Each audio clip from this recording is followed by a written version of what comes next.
into your home. Ang Radyo Maria ay sumasaling papawid sa 99.7 FM Tarlac, 101.5 FM Cagayan, at 102.1 FM Isabela. Ang Radyo Maria ay kasapi ng World Family of Radio Maria, Catholic Media Network, at kapisanan ng mga broadcasters sa Pilipinas. Welcome and be part of the Radio Maria family. Inihahandog ng Radyo Maria at ng Commission on Youth ng Diocese ng San Jose, Nueva Ecija ang programang Yukat on Air.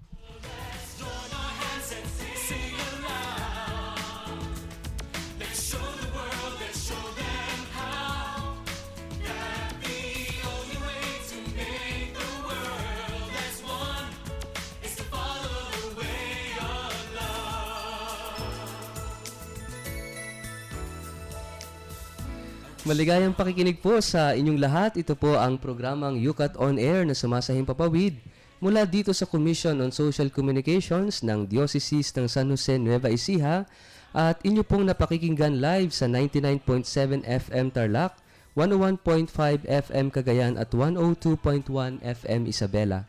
Tayo rin ay napapanood via live streaming sa www.dioceseofsanjose.org. At syempre sa tambayan po ng mga kabataan, ang Facebook, sa atin pong account, ang Yukat Study Group at facebook.com. Ito po ang inyong Kuya Richard, ang inyong kayukat ngayong oras na ito. Kasama natin. Bumabati po ng isang mapagpalang araw sa inyong lahat. Si Kuya Jomar po, maligayang pakikinig po sa inyong lahat.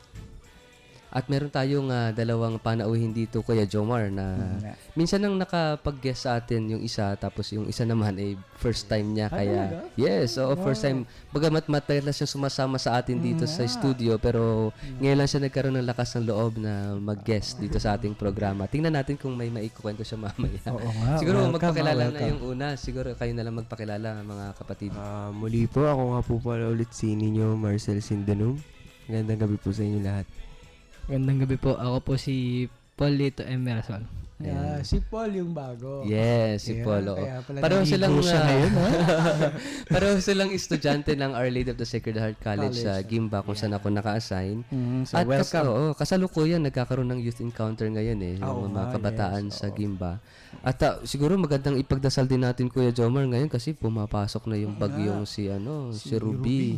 Si Hagupit. Si Hagupit, no? So ipagdasal natin yung mga madadaanan bagyong ito. So sa ating programa pong ito, kasama ho sa ating panalangin ang mga sana lumihis yung bagyong ito. Nakita ko sa news kanina na may possibility talaga na mag-veer north. Naglandfall na ba? Hindi pa Ang landfall is tomorrow evening. Tomorrow evening ang landfall. Ako mag-iingat po yung mga kababayan natin, yung lalo yung mga nasa probinsyang madadaanan ng bagyong ito. So, bago ho tayo magpatuloy sa ating talakayan ngayong oras na ito, siguro ay magandang magdasal muna tayo, hiling tayo ng biyaya sa Diyos, ng pagpapala para gabayan po tayo sa halos isang oras na kwentuhan at talakayan natin sa katisismo ng ating simbahan, lalong-lalo na ang katisismo para sa mga kabataan. Pangunahan po tayo ni Kuya Jomar para sa ating opening prayer.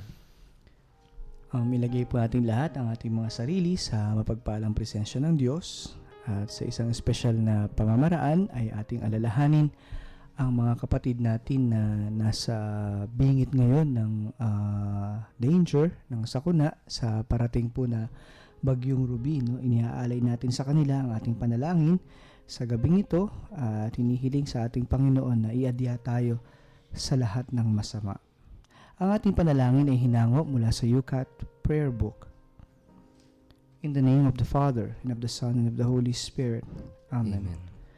God, I speak your name into the darkness of my fear, into the blackness of my guilt, into the poverty of my questions and doubts. God, in this name I place all my trust, my hope of loving security, my yearning for you, my burning desire to belong. God, your name rings in my ear with warm familiarity. Within me, my loneliness responds to you. Within me, the lost child responds to you. Within me responds the poor nothing that I am. For when I inquire into myself, it is you that I find. When I lose my way, it is you that I miss. I am nothing without you. Amen. In the name of the Father, and of the Son, and of the Holy Spirit. Amen.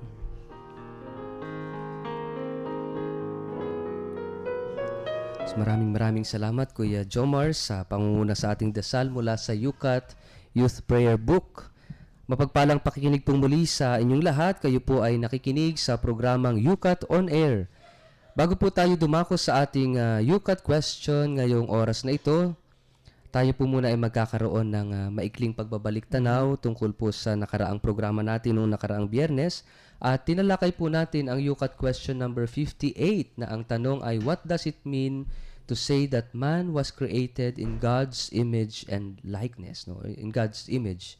At sabi po sa ating UCAT book, unlike inanimate objects, plants, and animals, man is a person endowed with a spirit. Ito yung pagkakaiba na ang tao ay merong spiritual soul. Diniscuss na nga natin yung paliwanag dito ni Santo Tomas Aquinas na sabi niya na even yung plants and animals ay merong soul. Pero ang pagkakaiba, yung soul ng plant na tinatawag na vegetative soul ay namamatay kapag yung matter, kapag yung mismong halaman ay namatay din. Ganun din naman sa mga hayop, meron silang tinatawag na sentient soul, na yung sentient soul ay namamatay din kapag yung body ng animal ay namatay din. Ang difference sa tao, yung spiritual soul na tinatawag na meron ang tao, kapag namatay yung body ng tao, the spiritual soul remains alive, no? At dahil ang spiritual soul ay nanggaling sa Diyos mismo, ito yung hininga ng Diyos.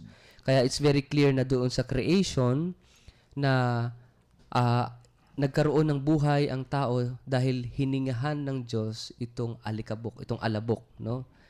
Na doon nagmula ang buhay ng tao sa hinga ng Diyos. Kaya ang tawag dito ay spiritual soul. So all of us, merong tinatawag na spiritual soul. And this characteristic unites him with God more than with his visible fellow creatures. Ito yung sinasabi ng ating katisismo. At dahil nga dito sa spiritual soul na ito, meron din tayong tinatawag na spiritual faculties, yung freedom of will and intellect. So meron tayong kalooban na malaya at meron din tayong kalayaang mag-isip. No? So ito yung sinasabi sa ating katisismo, meron tayong kalayaang magmahal na wala doon sa mga inanimate objects or doon sa iba pang mga creature of God like yung plants and animals. So makikita natin na yung image of God ay makikita doon sa capacity of the human person to believe and to love. No?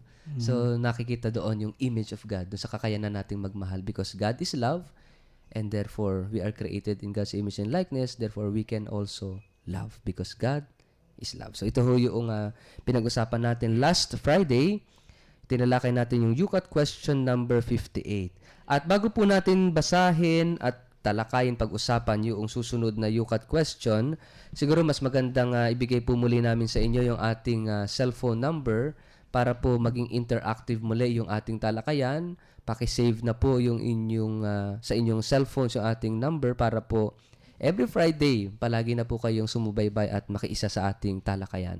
So, babasahin po ni Kuya Jomar yung ating text number, cellphone number para makiisa po kayo sa ating talakayan. Sige po, sana po ay sumama po kayo sa amin sa aming pagtatalakay sa araw na ito, sa mga oras na ito at sigurado po na malaking bagay po yung inyong pagsali at yung inyo pong maibabahagi na mapapakinggan po ng maraming mga kabataan. Kaya ito po yung number na dapat yung i-text, 0949-159-2309.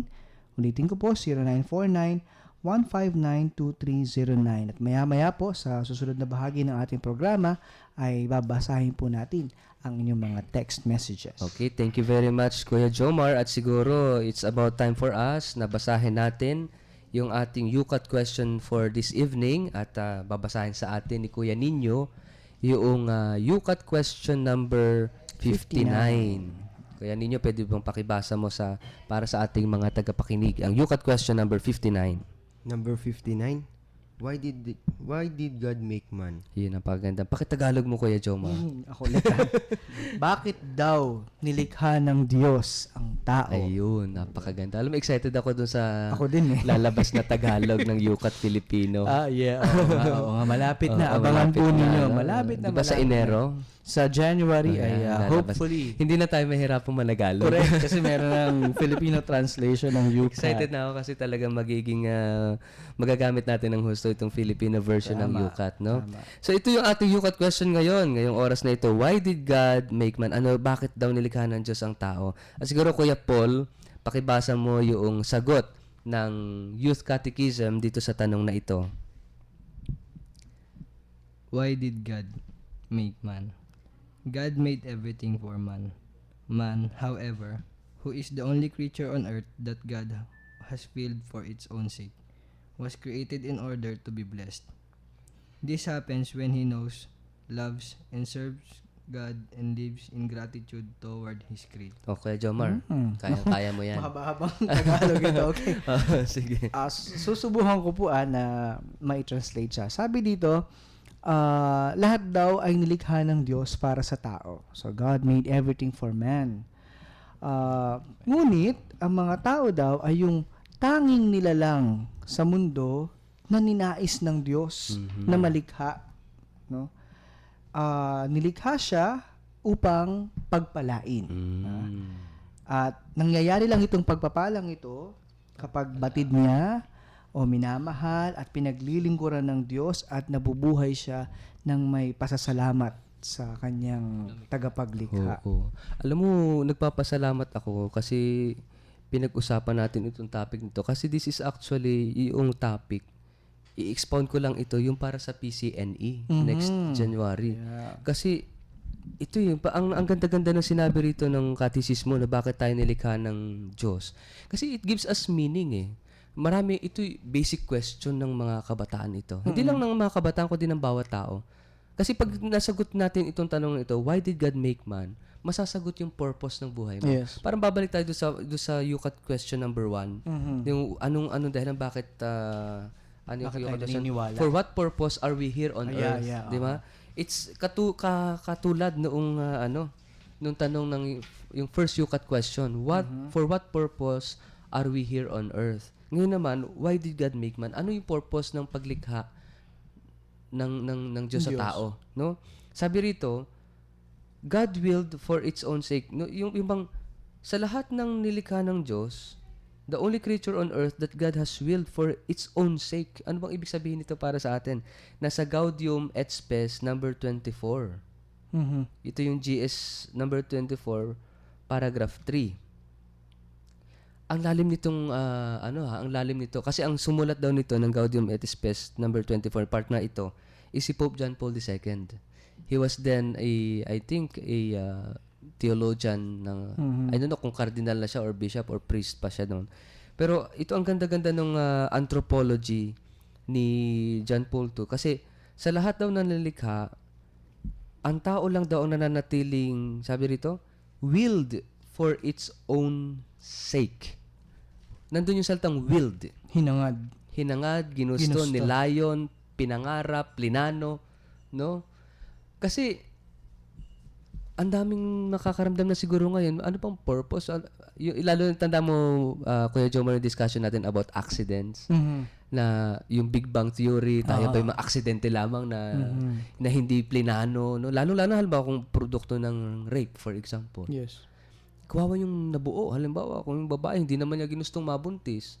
Ang affected dun yung bata. Ako ba ay ginusto? Ako ba may plano? Hindi ako plinano.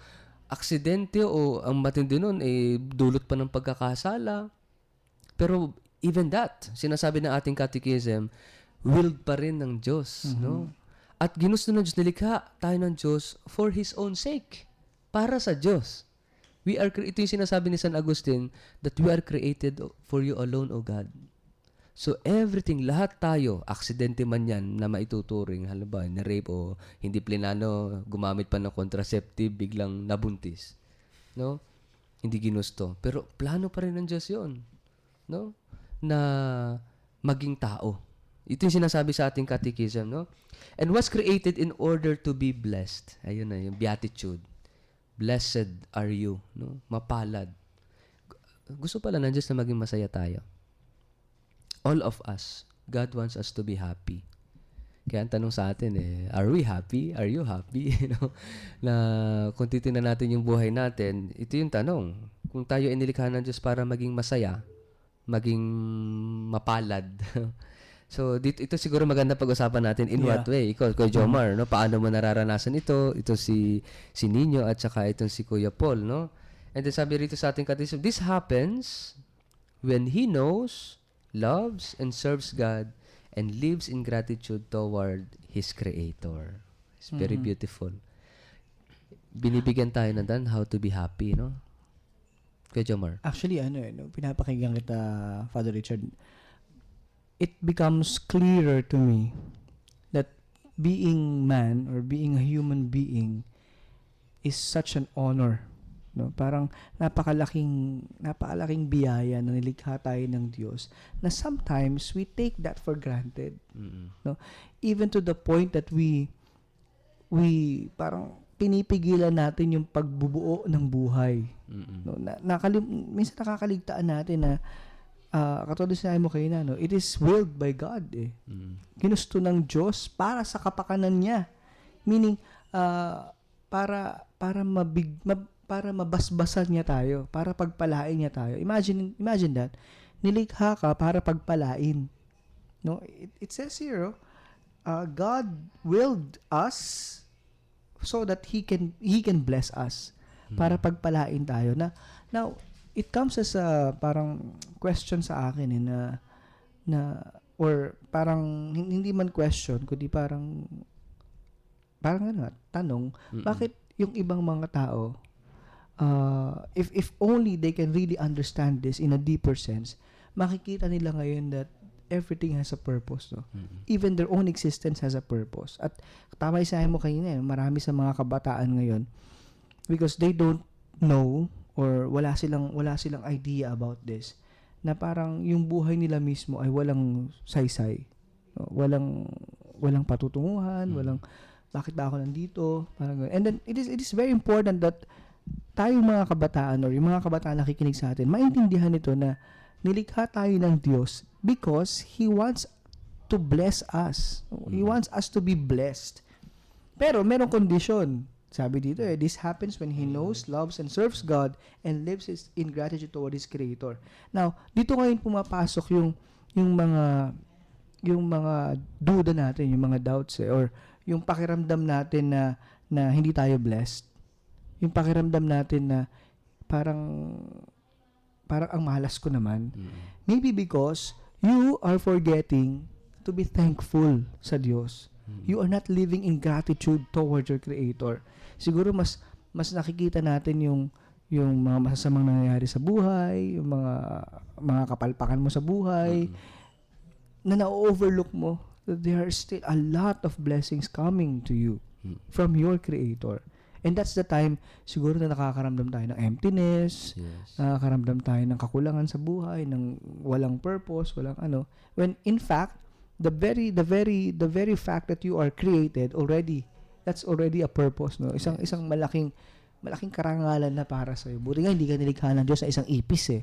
'Di ba? You are created a human being, a man or a woman for that matter. And that alone is already a source of gratitude. Yes, amen.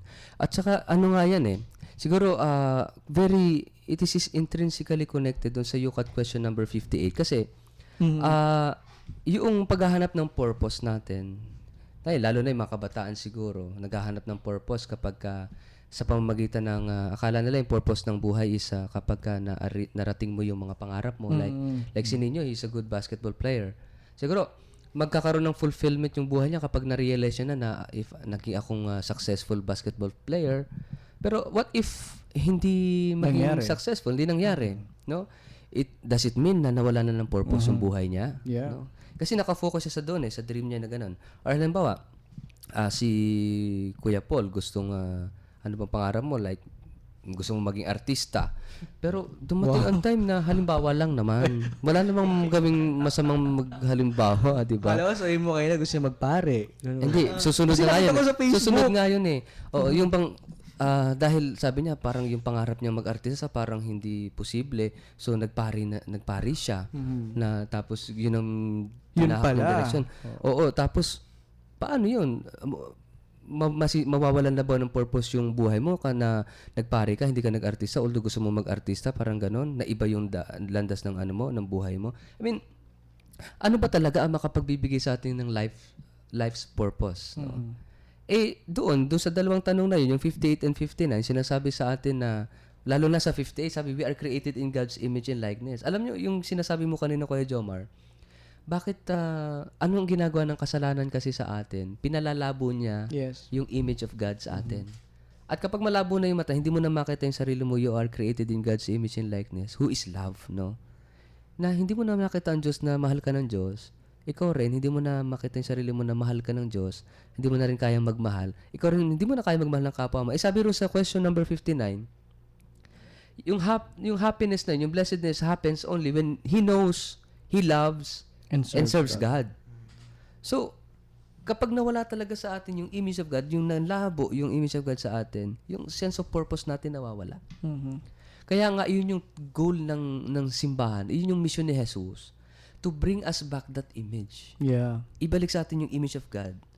At maibabalik din yung blessedness, yung happiness natin, yung plano ng Diyos sa atin na maging masaya, maging mapalad, is only possible kapag naibalik sa ating kamalayan, memory, na tayo ay image of God. Yung remembering. Yes. No? Pasok na pasok. Diba? Yung remembering. We need to remember again that we are loved and we are created to love and to be loved. Yun yung nakakalimutan na ngayon because of many advancements sa technology. Akala natin we are loved pagka may nag-like sa Facebook o kaya share ng mga posts mong ganyan. Pero deep inside, nandun pa rin yung longing, yung desire mo. No, yung desire. Siguro mamaya sa pagbabalik natin, ito yung mga sharing ninyo sa buhay. Isip ko mag-focus tayo rito sa tanong na ito. Kailan mo naramdaman o naranasan na talagang masaya ka? Yung kailan ka naging masaya talaga? Yung concrete experience, isang experience lang na naramdaman mo at naranasan mong naging masaya ka minsan sa buhay mo. Siguro ito doon tayo mag-focus mamaya sa pagbabalik na ating programa kasi ito ang purpose ng Diyos sa atin, maging masaya. And it is possible sa buhay natin ngayon. Ang tanong, kailan tayo sa buhay natin nagiging masaya? And we will see kung gaano at titingnan natin yung lalim nitong mga karanasan na ito at titingnan natin gaano ito kaugnay doon sa sinasabi ng Diyos na plano niya na talagang blessedness o tunay na kasiyahan sa buhay natin. Huwag po kayong aalis. Sa pagbabalik po ay ating mas bibigyang lalim itong tanong na bakit nga ba tayo nilikha ng Diyos? Sa ilang saglit, magbabalik rin po kaagad ang ating programang Yukat on Air.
Nagbabalik po ang programang Yukat on Air. Ito pong muli ang inyong Kuya Richard. At kasama pa rin po, syempre, si Kuya Jomar At Kuya Ninyo, Si Kuya Paul po. na kinakabahan. Kinakabahan. Oo, kasi magsishare na siya ngayon. No, kasi kanina ho, pinag-uusapan po natin yung Yukat question number 59. Ano ba ang dahilan kung bakit nilikha ng Diyos ang tao? No?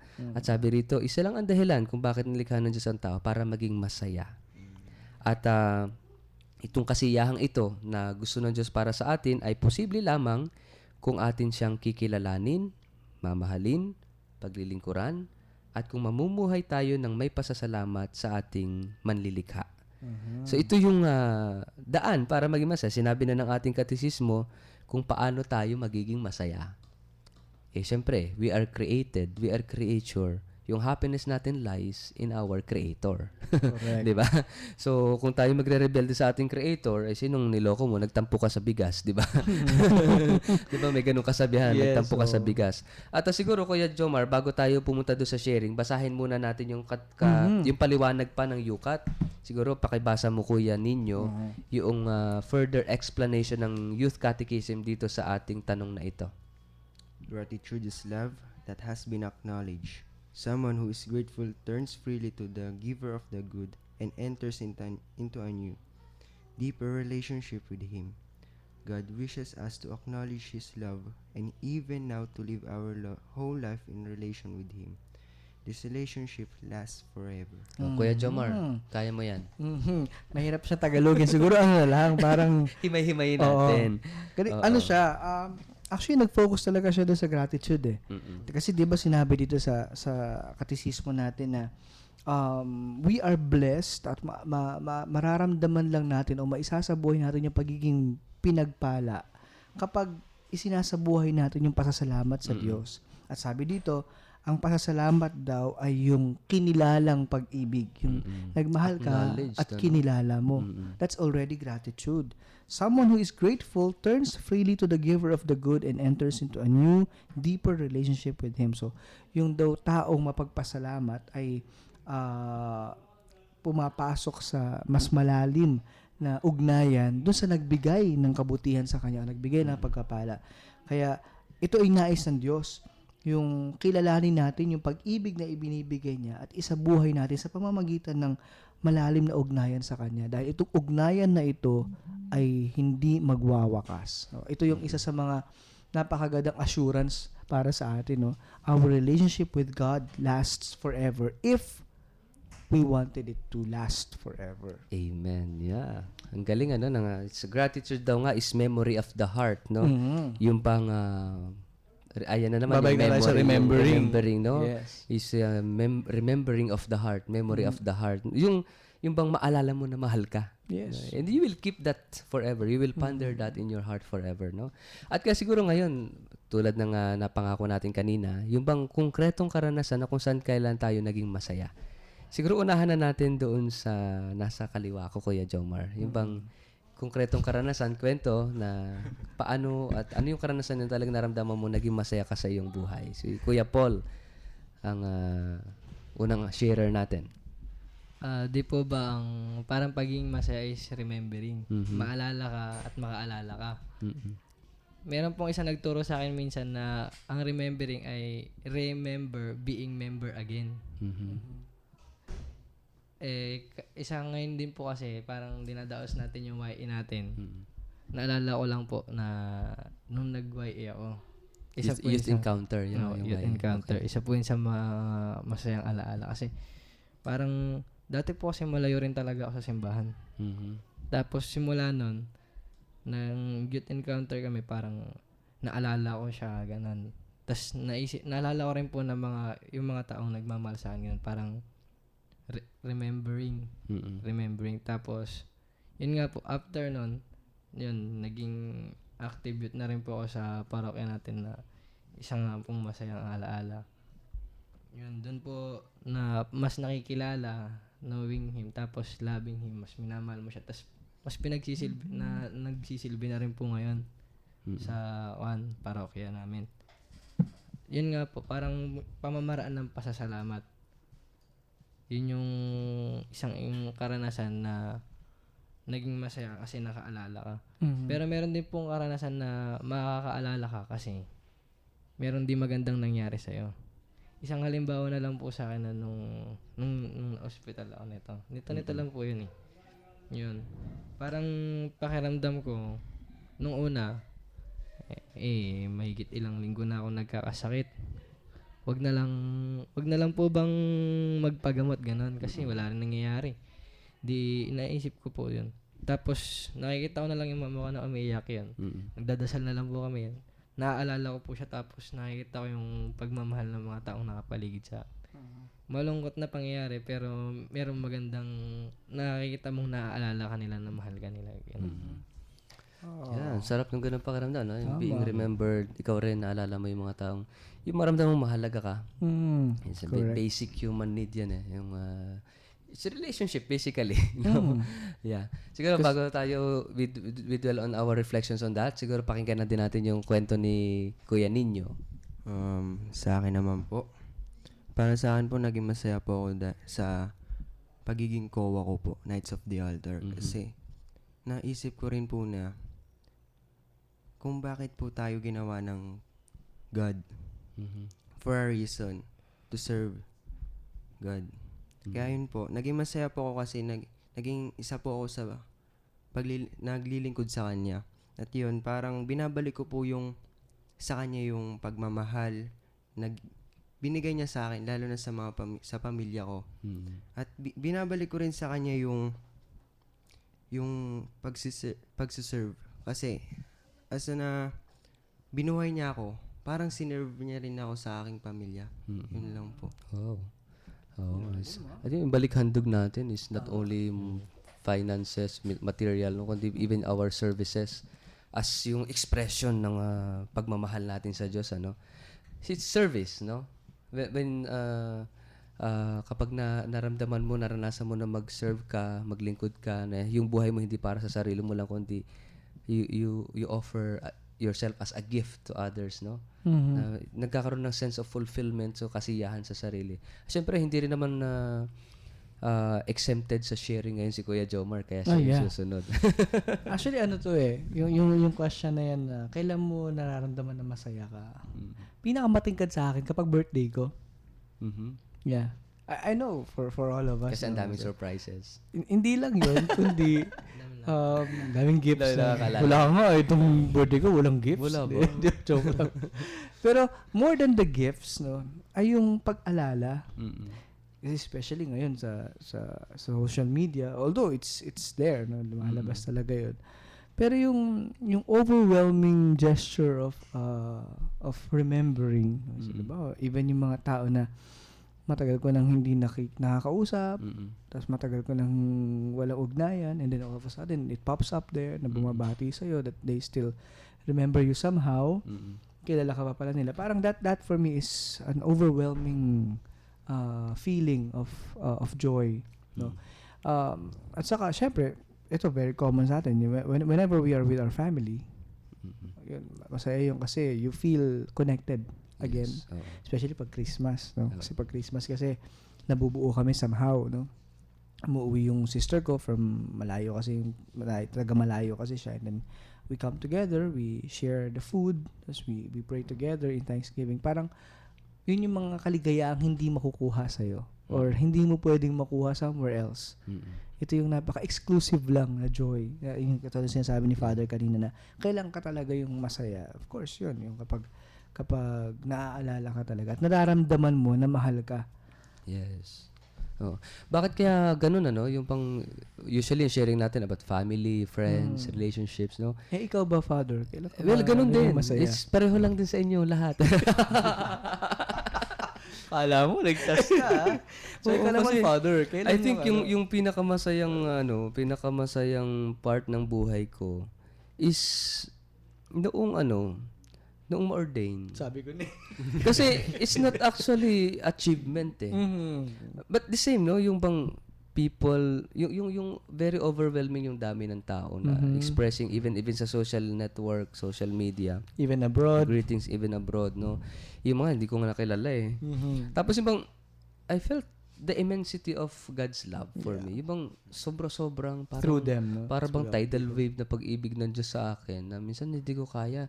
Yung sabi ko nga, yung overwhelming love ng tao demands greater responsibility on my part, no? To really be a good steward, yung maging mabuting katiwala ng pag-ibig ng tao sa akin, no? Na yung love na yun, I should not abuse. Yung love na yun, I should not use. No, kundi, I should be held responsible sa pag-ibig ng tao na ipinagkatiwala na sa akin. Ibang, it's God telling me, Richard, no matter who you are, no matter what you are loved. And this love of the people for you, take them as my love for you. Yung bang ganun? It's God's love para sa akin. Kaya sa atin din, yung mga experiences na shinare nyo is actually manifestation of God's love for us. That we are really created for God alone. Ito yung sinasabi rito sa ating catechism. God is love. At ang talagang makapagbibigay lang sa atin ng saya is when you love. And when you are loved. No more, no less. Material things, sabi ko nga, nung magbigay ako ng talk minsan yung idol kong si Elvis Presley, sikat na sikat sa buong mundo, kala mo, di ba? Pero Idol mo talaga siya? Joke lang yun. Pero sikat-sikat, di ba? Nagpakamatay. Oo, nagpakamatay. Saka yung ex-girlfriend ko, si Marilyn Monroe. Oh my Ang God. ganda-ganda. Ay, hindi ko na nga Hindi ka pa naabutan buhay yun. nun. Oo. Di ba ang ganda-ganda? Talaga namang pinag-aagawan, pinapantasan ng even mga presidente ng iba't ibang bansa nagpakamatay din. Itong later, yung kalaro ko nung bata ako, si Michael Jackson. Oh. Di ba? Sikat na sikat din. Bakit gano'n? Nagpakamatay. Ito lang, minsan, yung lolo ko, si Robin Williams. Diba? Nagpakamatay din. But ganun, they are not happy sa buhay nila. There's something lacking. Yes. No, sayang.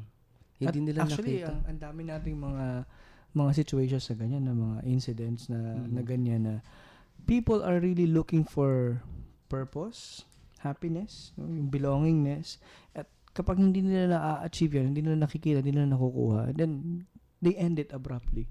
Kasi syempre, ang bigat sa kalooban. Yes. Yung pakiramdam na wala akong purpose, wala nagmamahal sa akin. Siguro, yung nakikita nila, especially among the popular ones, no, yung nakikita nilang adoration sa kanila, adulation ng mga tao, those are empty things. Yes. Because they really wanted yung concrete at felt na pagmamahal na mostly hindi nila nakukuha because of their popularity. No? Kasi parang ang tingin nila sa kanila ng tao is yun, ina-idolize lang, pero not really loved.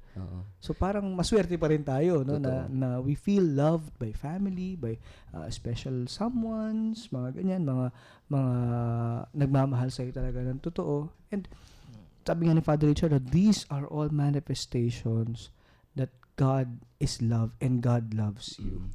Yung isang magandang rito sa catechism natin, yung last sentence, sabi ito, this relationship lasts forever. Parang ganito tayo. Naghahanap tayo ng something forever. Something that will last. And sometimes, we cling to like wealth. Yeah, material things. We cling to fame. We cling to power. But all these things, they're not forever. They are not forever. Sabi nga, diamond last lang forever. Yung diamond daw. Diamond, no? Yeah. Yun daw yung naglalasyon. Diamonds are Pero forever. ang sinasabi natin, yung love of God lasts forever. So, kapag inalis mo yung God sa buhay mo, pinalitan mo yung God, iba-iba ng mukha ng God mo. Yung God mo is power, fame. yung God mo is, yung God mo sarili mo. Yes. No? It will not last. At kapag inilagay mo yung sarili mo sa non-lasting things, talagang dyan na, magkakarambol-rambol na ang buhay mo. Yeah, diyan ka na makakaramdam na emptiness. Yes. Kasi ang puso mo, ang puso ng tao, created for God. Nilikha ng Diyos ang puso Siya lang dapat to look doon. for something that is forever. Kaya nga yung love, na in love ka, gusto mo forever. Kasi yun yung dinesign kasi ng Diyos yung puso ng tao na talagang ang hinahanap niya is something that lasts forever eh. Ang mali lang ng tao, pinupuno niya, mali yung hinahanap niya, maling direksyon. Kung ano-anong ipinupuno niya na hindi naman naglalast forever. Actually, Oo. we are blinded, no? Minsan nabubulag tayo dun sa non-lasting na mga bagay na yun yung pinapalit natin sa Diyos. Naalala ko nung nasa Macau kami, nandun kami ni na Bishop Milo at saka Bishop Bobet sa center ng mga sugalan. Ang gaganda, mapafascinate ka sa mga ilaw, sa mga architecture ng mga casino. Alam, sabi nga na nag-usap kami ni Bishop Milo, Bishop, napansin ko rito walang beggar, walang dukha. Pero alam mo, na-struck ako doon sa sabi ni Bishop. Kasi yung mga poor dito nandun sa loob ng casino. Yeah, poor them. Which is true. Kasi, yung mga tao, after their work, they go to this, kala nila sila, yung bang, maaapis yung kanilang mga hinahanap. Yung bang, yung joy na hinahanap nila, yung happiness na hinahanap nila, maibibigay ng casino, ng mga magagandang na yun. Pero actually, they are really hungry. They are really thirsty for happiness. Naghahanap sila ng happiness. Kaya lang, ang pinupuntahan nilang happiness, yung panandalian. Yeah. God wants us to be happy. Pero yung happiness na usually pinupuntahan natin, mga panandaliang aliw lang. O sige, pag nagsugal ka, pag nagmalling ka, pag nagbar ka, nagsayaw-sayaw ka, o kaya naglasing ka, o kaya ganit na bar ka, everything ay passing Fleeting. Fleeting, no? Kaya, ang gusto ng Diyos sa atin, isa lang yung talagang permanent na makabibigay sa'yo ng tuloy-tuloy na ligaya. At siya mismo yun. Exactly, no? Kaya lang, misdirected tayo eh. Yeah, so we should all turn our gaze back to the one source of happiness. We are searching for happiness in a wrong direction. Yeah. Siguro maganda basahin natin, Kuya Jomar, itong mga text messages. Ang dami na naipon na. Ayan. Umpisahan ko. Sabi ni 2173, magiging masaya ang isang tao kapag nakuha niya ang mga bagay na gusto niya. Pero may mga tao nagiging masaya nga kapag nakuha yung kagustuhan. Pero may mga tao naman siyang nasasaktan at napapahirapan. Magiging tunay na kaligayahan ang nararamdaman mo kapag alam mong wala kang nasasaktan. Share lang, honey. Oo, tama, honey. Kapag nakuha mo yung talagang gusto mo. But above all, kapag nakuha mo ang Diyos. No? Yeah.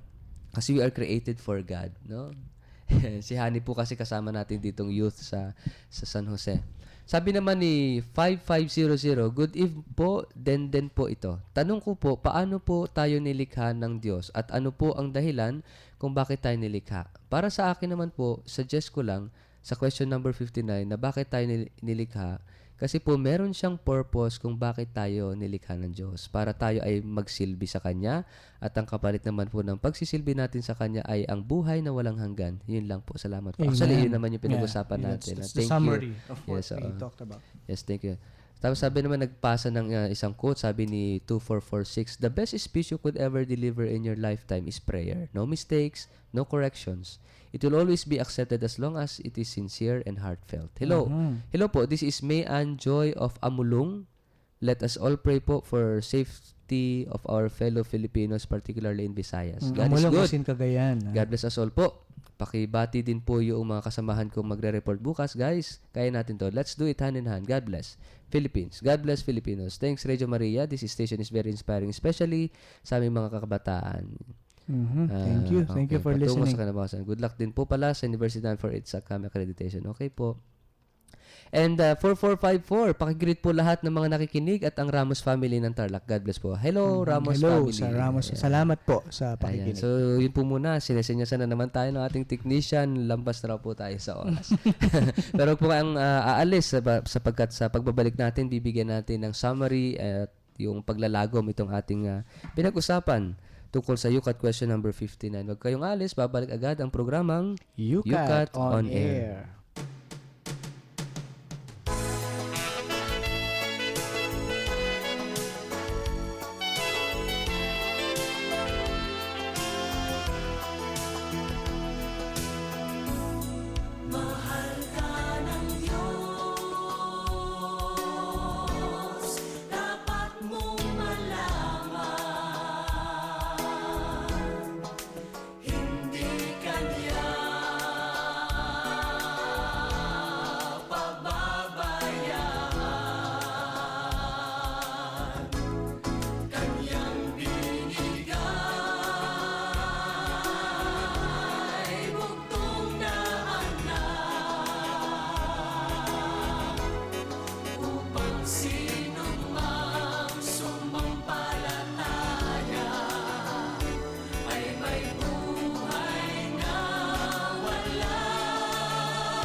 Nagbabalik po ang programang Yukat on Air. Ito pong muli ang inyong Kuya Richard, ang inyong kayukat ngayong oras na ito. Kasama pa rin natin. At kasama pa rin po ako si Kuya Jomar.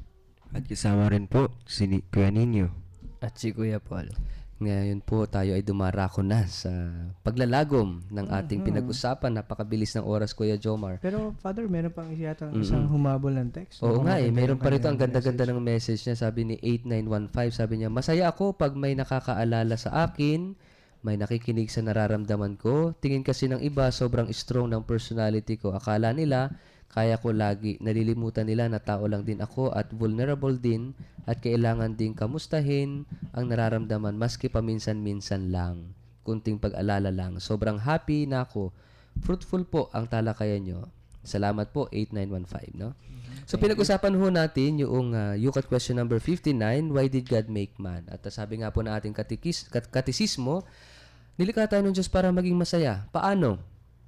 Kapag tayo ay kumikilala, nagmamahal, naglilingkod, at namumuhay na mayroong pasasalamat sa ating manlilikha. At sabi nga rito, yung pasasalamat na yun daw ay pag-ibig na kinilala. Love that is being acknowledged. So, ang tao daw mapagpasalamat ay malaya, no? Turns freely to the giver. Ibig sabihin, malayang ibinabalik sa Diyos yung pagmamahal niya sa atin, yung lahat ng ibinigay niya sa atin. Kumbaga, it's a bunga ng kalayaan natin na ibinabalik natin sa Diyos. At ang gusto ng Diyos, pumasok tayo sa isang malalim na ugnayan sa Kanya. Sapagkat yun lang talaga ang tunay na makapagbibigay sa atin ng kasayahan. Yung relasyon sa Diyos na mananatili hanggang wakas, hanggang sa huli. No? Ang sinasabi lang po sa ating katisismo, tayong lahat nilikha ng Diyos, para sa Kanya. So kapag tayo lalayo sa Kanya, hindi tayo magiging masaya. Ang Diyos ay pag-ibig. Kapag tayo lalayo sa pag-ibig, hindi tayo magiging masaya. Kasi nilikha tayong wangis ng Diyos, ang Diyos ng pag-ibig. Kapag nagmamahal tayo, lumalapit tayo sa Diyos. The more na nagmamahal tayo, lumalapit tayo sa Kanyang pagka-Diyos at nare-realize yung ating tunay na pagkatao. So it's only through loving. Doon lang, sa pagmamahal tayo magiging masaya. Pagmamahal sa ating pamilya, pagmamahal sa ating kaibigan, pagmamahal sa ating kapwa. At itong pagmamahal na ito, yung totoo na pagmamahal, ay konkreto. Itong totoong pagmamahal na ito ay mayroong iba't ibang expression sa buhay natin. No, sa pagkakaibigan, yung iba sa pag-aasawa, yung iba sa paglilingkod sa simbahan, yung iba sa paglilingkod sa bayan, yung iba paglilingkod sa kapwa. Marami ho na expression. As long as ito'y tunay at totoong pagmamahal. Ano yung batayan natin ng pagmamahal? Si Jesus, ang Diyos, ang pag-ibig ng Diyos sa atin. Para hindi tayo maligaw, ang Diyos ang ating lapitan, ang Diyos ang ating maging gabay sa ating buhay. So ito ho, yung ating pinag-usapan sa halos isang oras na kwentuhan na talakayan tungkol sa katisismo ng kabataan ng Yukat question number 59. At sa susunod pong Biyernes, sana patuloy kayong makinig at sumubaybay sa ating programa. Pag-uusapan naman natin ang Yukat question number 60 na ang tanong, why is Jesus the greatest example in the world? No, sana very interesting, very exciting pong muli itong topic na ito. Sana abangan at subaybayan ninyo itong susunod na topic. Okay. So ngayon ay darako tayo sa mga greetings, mga pagbati. Kung baka may mga gusto kayong batiin, lalo yung makasama natin dito sa studio. Siguro, Jomar, ikaw muna. Baka may gusto kang batiin. Actually, siguro bago po ipagbati, hinihiling ko po sa lahat ng tagapakinig natin na sama-sama po tayong manalangin muli para po sa ating mga kababayan na maaapektuhan po nitong darating na super typhoon. No? Sana patuloy po tayong humawak sa Diyos. Let us cling to Him, lalo po sa mga oras na ito. Binabati ko po unang-una si Ate Mado, si Miss Madonna Dalit ng Diocese ng Iba na masugid po na taga-subaybay ng ating programa. At ganyan din lahat ng mga kabataan ng Gitnang Luzon na nakikinig po sa atin. Siyempre, yung mga kabataan po dito sa Diocese ng San Jose, lalo na sa mga taga-Gimba na youth encounter sa mga oras na ito. So, hello sa inyong lahat. Hello Ate Mado. Yeah. Hello Gitnang Luzon. Kay Father Arwin din. Kay Father Arwin, ang oo. Regional Director ng Central Luzon. Yes, so si Kuya Ninyo baka may mga gustong batiin. Bago po ako bumati, gusto ko lang pong pasalamatan lahat po ng nakikinig sa Yukat on Air. Binabati ko po lahat po ng aking makasama sa youth encounter ngayon na ginaganap sa Balok. Yes, Santo Domingo. Okay. Okay, si Kuya Paul. Yun din po, binati niya na po yung mga babating ko. Mga nag-youth encounter po sa Balak at saka po yung mga kasama namin PYM na nagpa-facilitate, service facilitator. Okay. Ako gusto kong batiin lahat ng mga involved sa UCAT initiative, no? Hindi lang dito sa atin, kundi sa lahat-lahat ng lugar na nagpapalagan ng Youth Catechism, no? Sana po manatili yung ating fire, yung zeal to really gamitin itong UCAT as a effective tool for evangelization, no? Yeah. At please continue praying for us, yung initiative natin dito sa Philippines, no, na magkaroon ng katuparan. Ito yung programa, ito yung plano ng Diyos, at alam po natin na talagang kapag ito yung kalooban ng Diyos, marami ding mga discouragements, maraming yes. temptations, no, maraming talagang maaring humadlang sa plano ng Diyos. Kaya patuloy niyo po kami ipagdasal yung UCAT initiative at tulungan niyo po kami sa pagpropagate po ng UCAT o Youth Catechism, ano ho, para po ito sa evangelisasyon ng mga kabataan. Isa lang ho ang sinasabi ng UCAT, ipaalala sa mga kabataan that they are loved, na mahal sila ng Diyos, no? Na baka kasi nakakalimutan na ng mga kabataan natin yung pagmamahal ng Diyos na yan. So it's a way of remembering yung God's love for us, no? Amen. At gusto kong batiin din lahat ng mga supporters natin sa ating programa, lahat ng nakikinig, sumusubaybay at tumutulong financially din, lahat ng sponsors natin para maitaguyod itong programang ito. At patuloy ho sana kayong tumulong, lalong-lalo na sa Radyo Maria na siyang naging dahilan para maisakatuparan itong programang ito ng UCAT On Air. Huwag po kayo magsasawang tumulong, pagpalain po kayo ng puong may kapal.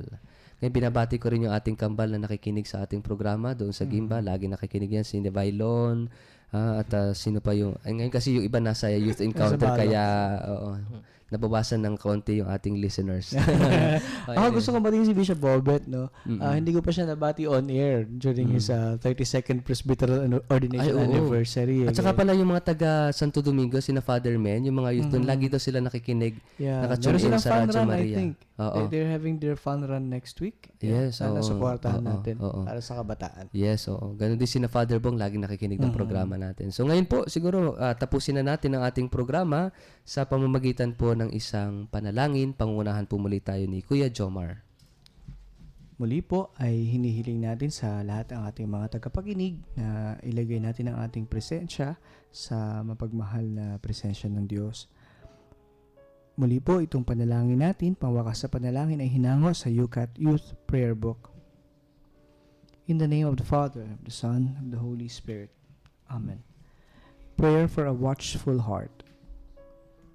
Grant me, O Lord, an ever watchful heart, that no alien thought can lure away from you, a noble heart that no base love can sully, an upright heart that no perverse intention can lead astray, an invincible heart that no distress can overcome, an unfettered heart that no impetuous desires can enchain. Grant me, O Lord, my God, a mind to know you, a heart to seek you, wisdom to find you, conduct pleasing to you, faithful perseverance in waiting for you, and a hope of finally embracing you. Amen. It's a prayer by St. Thomas Aquinas. May the Lord bless us, protect us from all evil, and bring us to everlasting life. In the name of the Father, and of the Son, and of the Holy Spirit. Amen. Amen.